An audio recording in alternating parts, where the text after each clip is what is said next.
Could Philip Lowe's failures help send Australia into a recession? Well, today we're going to dive through and have a look at all the details as to what's going on, look at a bit of a history and get an understanding of what might happen, particularly as we see the Reserve Bank Governor grappling with inflation, raising interest rates. We're seeing a bunch of different factors going on. So let's have a look and see what's actually happening. So diving in from the top, how will Philip Lowe's failures help send Australia into a recession? Well, let's start off with Reserve Bank governors and central banks across the world. I guess since Alan Greenspan, who had a 2-decade reign as chair of the US Fed, central banks have held a mythical place among commentators and investors. And that's exactly right.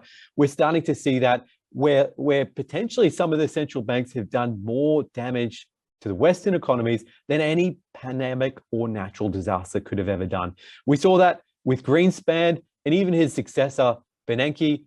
We're often blamed for the global financial crisis, and maybe Philip Lowe looks to be almost certain to etch his name into the central bank's Hall of Fame for potentially his infamy that might be coming.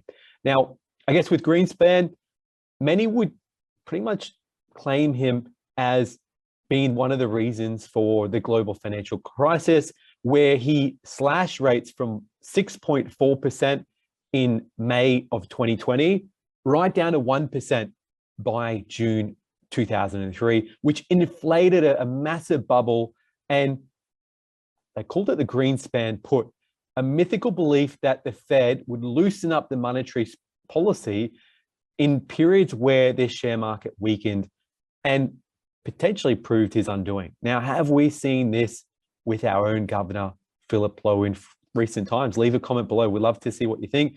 Bernanke fared no better. He utterly failed to understand the systematic risks with the subprime mortgage market. We saw how that ended, went to complete catastrophe, where housing markets were collapsing left, right, and center. We saw banks even collapse. And it was highlighted in 2006 when he infamously opened by saying housing markets are cooling a bit. Our expectation is that the decline in activity or slowing in activity will be moderate and house prices will continue to rise. This is what he was saying in 2006 when things were all going sort of downhill fast. The following year, months just before the financial world nearly collapsed, Bernanke actually said the impact of the broader economy and financial markets of the problems in the subprime market seemed likely to be contained. In particular, mortgages to prime borrowers and fixed rate mortgages to classes of borrowers continue to perform well with low rates of delinquency. Well, we saw how that ended up. That actually ended up with Bear Stearns and Lehman Brothers imploding and trillions of taxpayer dollars being funded to try and prop up Wall Street. It was a complete catastrophe. And we're starting to see this more and more often. Australia at that time managed to avoid the worst of the elements of the GFC. And our former governor, Ian Macfarlane, was at the helm during this time. Now, during this time, Australian rates never fell below 5%. Whilst Greenspan was dropping rates, Macfarlane was shrewd and increased them. This actually gave heaps of firepower for drastic rate cuts when the global financial crisis happened. And it actually saw that Australia went, I think it was like 30 years or a very long period of time without a recession, while many of the other areas around the world were being hit and plagued with recessions. Sadly, with Macfarlane's discipline, it was quickly abandoned by his successor. So the next Reserve Governor, which is Glenn Stevens, he was fearful of strengthening dollar. So Stevens followed the lead of the US and progressively lowered rates consistently. We can see this here in more recent times where rates have really started to come down. Now, I guess each time we've seen Australia's overpriced market appear to stumble, Stevens at the time would look to do the same thing. They called the Stevens put and lower rates. So he incredulously lowered interest rates back then to a record low of 1.75%, which was cited by weaker inflation and a slowing of economic growth. Unfortunately, Stevens and his boomer RBA board were petrified that the slowing housing market would crater and effectively bring down the economy, which never actually eventuated. Now let's look at the Lowe era. Philip Lowe, who was appointed in September of 2016, came into power.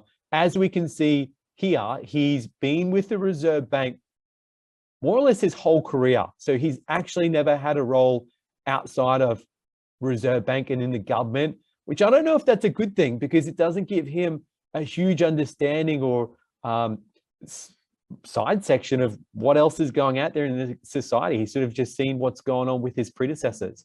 And for the first few years in Lowe's tenure, he held the line.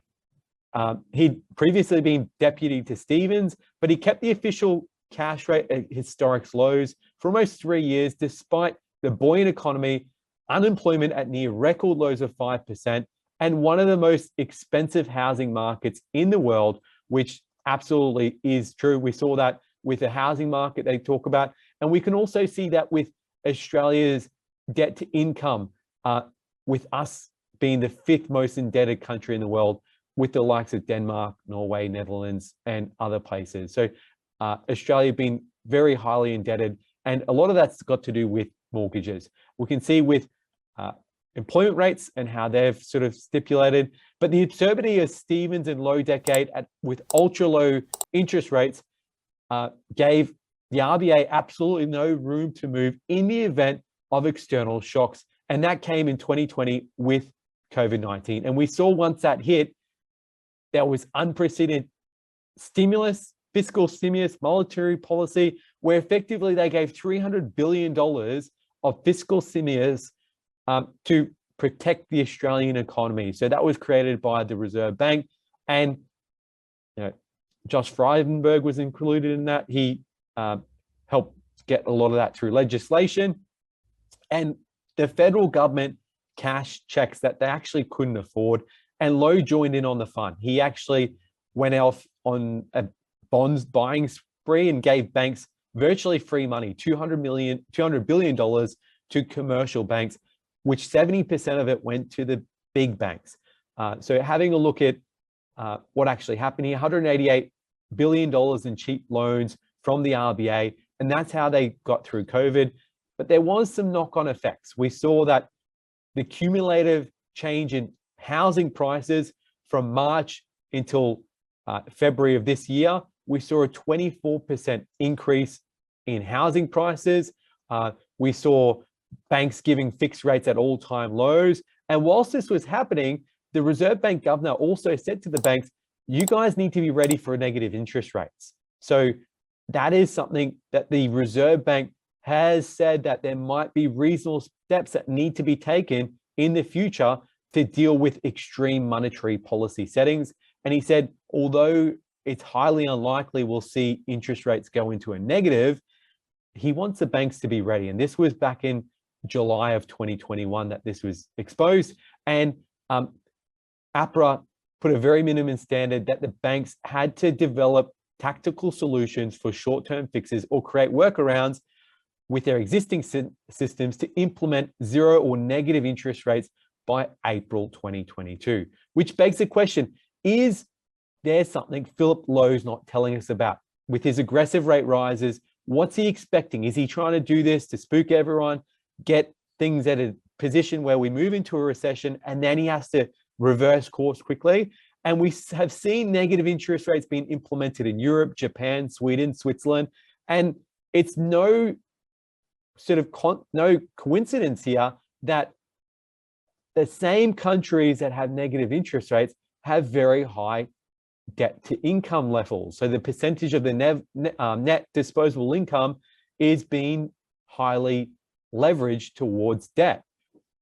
So it'll be interesting to see what happens here and how that all plays out, particularly given that there is so much going on in the economy at the moment, so much talks of interest rates and all that sort of stuff. And I mean, the damage caused by Lowe's failures is now being borne. We're seeing that with his aggressive rate hikes, which over the coming year is now doing more to weaken the economy rather than strengthen it. And it's certainly tipping the Australian economy towards a recession. Now, when the list of culprits responsible for the impending economic disaster come through, maybe Philip Lowe will have his name at the top as one of the key culprits. I think there's a lot going on at the moment.